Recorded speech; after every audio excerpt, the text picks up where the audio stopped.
pessoal, agora a gente vai ver a quantidade de dias úteis. E essa quantidade de dias úteis a gente pode fazer de duas maneiras. A primeira maneira, a gente vai usar uma função que chama dia de trabalho. E essa função dia de trabalho, ela faz o seguinte. A gente precisa fornecer uma primeira data, uma data inicial, uma quantidade de dias úteis e vincular essa função a uma tabela de feriado para que, considerando essa data, considerando a quantidade de dias úteis, ele diga para a gente qual é a data que vai cair, ok?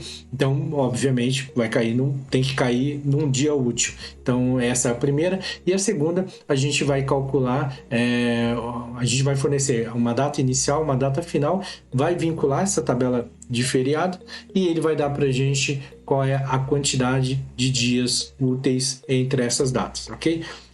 Vamos lá na prática. Acho que na prática vai ficar mais fácil da gente poder identificar isso. Então, como eu falei, a primeira função que a gente vai ver aqui é dia de trabalho total.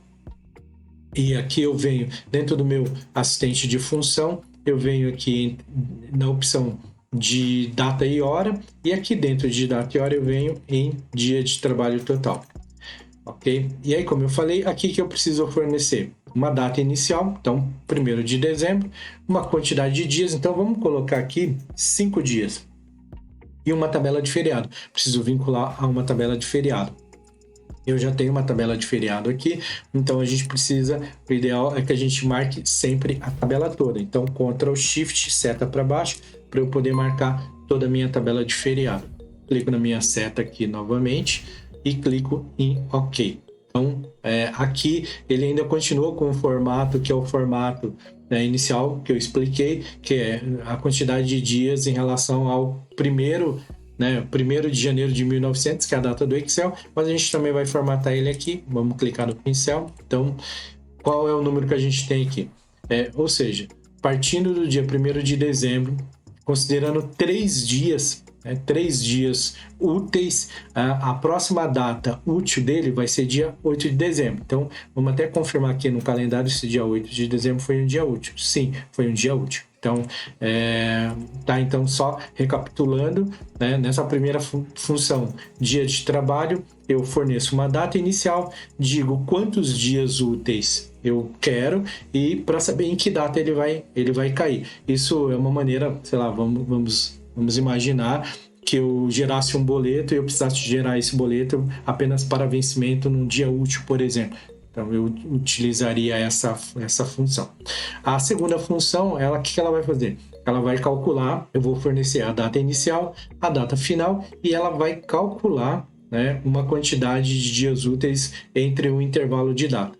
Só que dentro dessa opção, ele vai me dar duas situações. Uma situação considerando apenas os sábados e domingos e uma situação considerando sábado, domingos e feriados. Vamos para a primeira situação.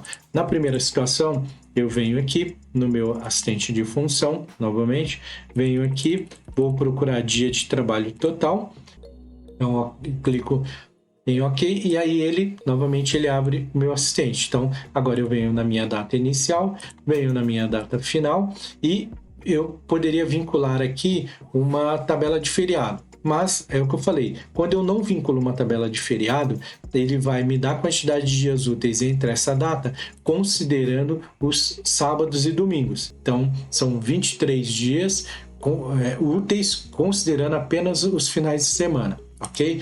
E aí, quando eu pego essa mesma função, eu venho aqui de novo dentro do meu assistente e eu faço a menção, ou seja, eu vinculo essa minha função a uma tabela de feriados, ele vai me dar a quantidade de dias úteis considerando os finais de semana e os feriados. Então, eu venho aqui novamente, Ctrl Shift, seta para baixo, clico na minha seta aqui e clico em OK. Então, agora sim, ele me dá a quantidade de 22 dias úteis, porque no mês de dezembro a gente tem 25 de dezembro como um feriado.